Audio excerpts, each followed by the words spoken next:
Primer libro de los Macabeos, capítulo 1. Alejandro de Macedonia, hijo de Filipo, partió de su país y derrotó a Darío, rey de los persas y los medos, y reinó en lugar de él. Primeramente fue rey de Grecia, emprendió muchas guerras, se apoderó de ciudades fortificadas, mató a varios reyes de la región. Llegó hasta los lugares más apartados de la tierra y saqueó muchas naciones. Después toda la tierra quedó en paz bajo su dominio, y Alejandro se llenó de orgullo y soberbia. Luego de haber reunido un poderosísimo ejército, sometió provincias, naciones y gobernantes, y los obligó a pagarle tributo. Pero al fin cayó enfermo, y presintiendo que iba a morir, llamó a sus generales más ilustres, que se habían educado con él desde jóvenes, y antes de morir les repartió su reino. Después de su reinado de 12 años, Alejandro murió.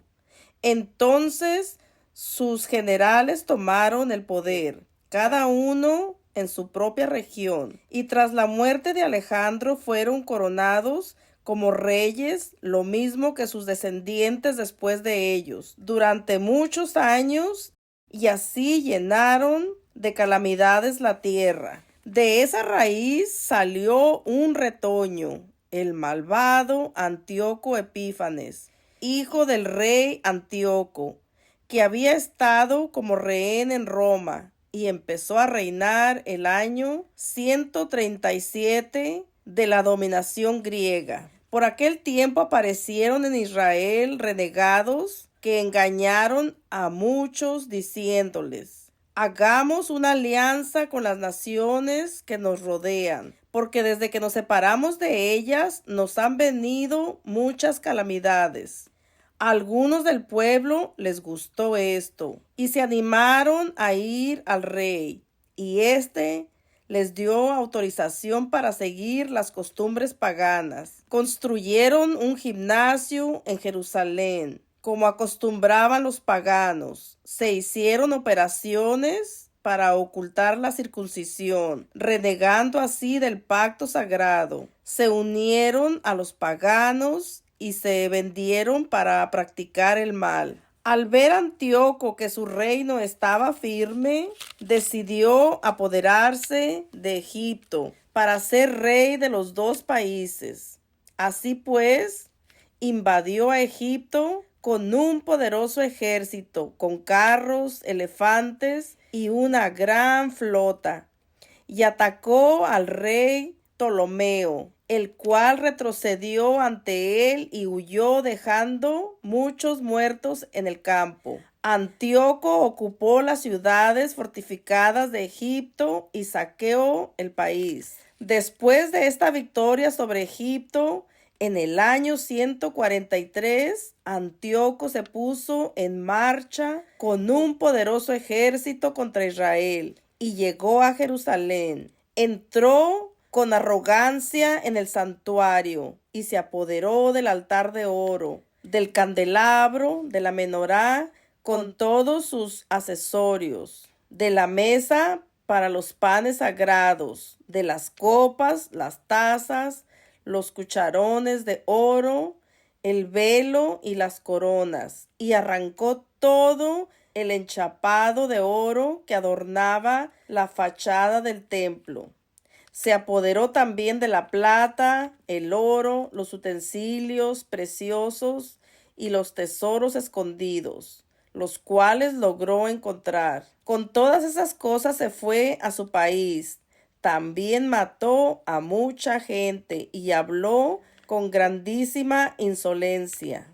En todo Israel hubo una gran tristeza. Los jefes y los ancianos lanzaban ayes de dolor. Las muchachas y los jóvenes perdieron su vigor. Desapareció la belleza de las mujeres. Los recién casados entonaban lamentaciones.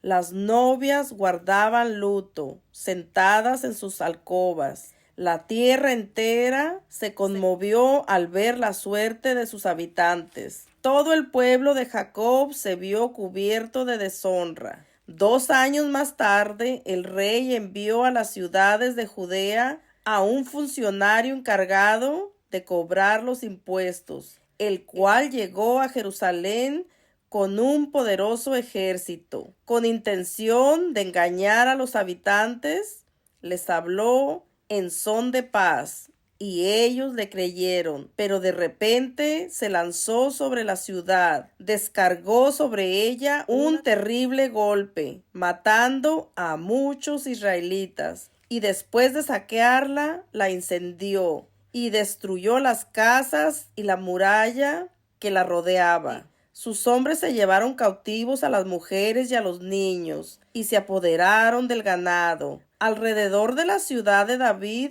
construyeron una muralla alta y fuerte, con torres fortificadas, y la convirtieron en ciudadela. Pusieron en ella a paganos impíos y a judíos renegados, que se fortificaron ahí. Almacenaron armas y provisiones, y guardaron ahí las cosas que habían robado en Jerusalén.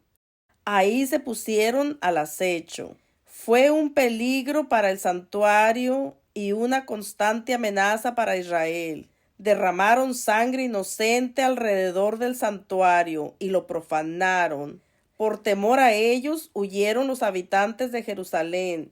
La ciudad se convirtió en residencia de extranjeros. Sus propios hijos llegaron a ser extraños en ella y tuvieron que abandonarla.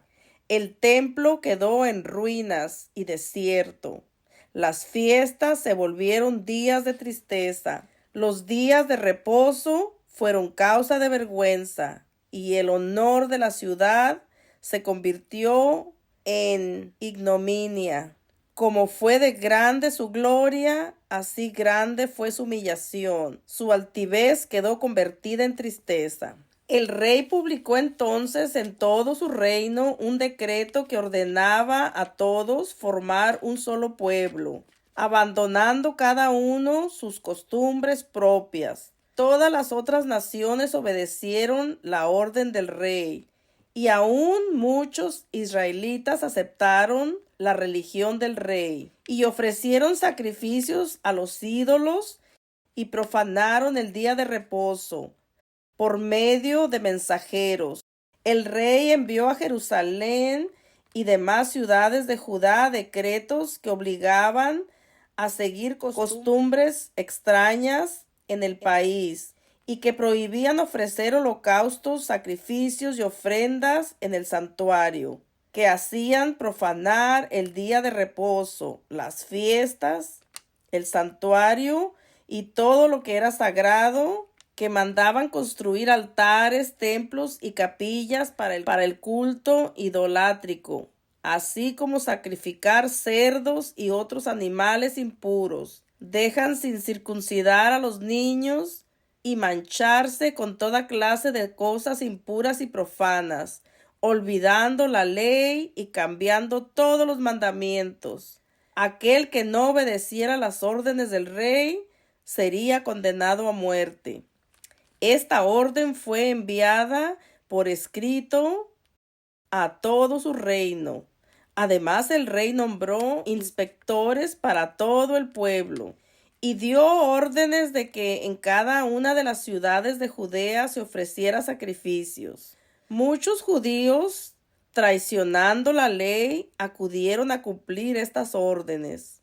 Con su perversa manera de proceder, obligaron a los verdaderos israelitas a esconderse en toda clase de refugios. El día 15 del mes de Quislé del año 144, el rey cometió un horrible sacrilegio, pues construyó un altar pagano encima del altar de los holocaustos. Igualmente, se construyeron altares en las demás ciudades de Judea. En las puertas de las casas y en las calles se ofrecía incienso. Destrozaron y quemaron los libros de la ley que encontraron, Y si a alguien se le encontraba un libro del pacto de Dios o alguno simpatizaba con la ley, se le condenaba a muerte, según el decreto del rey. Así, usando de la fuerza, procedía esa gente mes tras mes contra los israelitas que encontraban en las diversas ciudades. El día 25 de cada mes se ofrecían sacrificios en el altar pagano que estaba sobre el altar de los holocaustos. De acuerdo con el decreto, a las mujeres que habían hecho circuncidar a sus hijos, las mataron con sus niños colgados del cuello, y mataron también a sus familiares y los que habían hecho la circuncisión. Sin embargo, hubo muchos israelitas que tuvieron la fuerza y el valor para negarse a comer alimentos impuros. Prefirieron morir antes que profanarse comiendo tales alimentos y violar el pacto sagrado. Y en efecto murieron. Fueron días de terribles calamidades para Israel.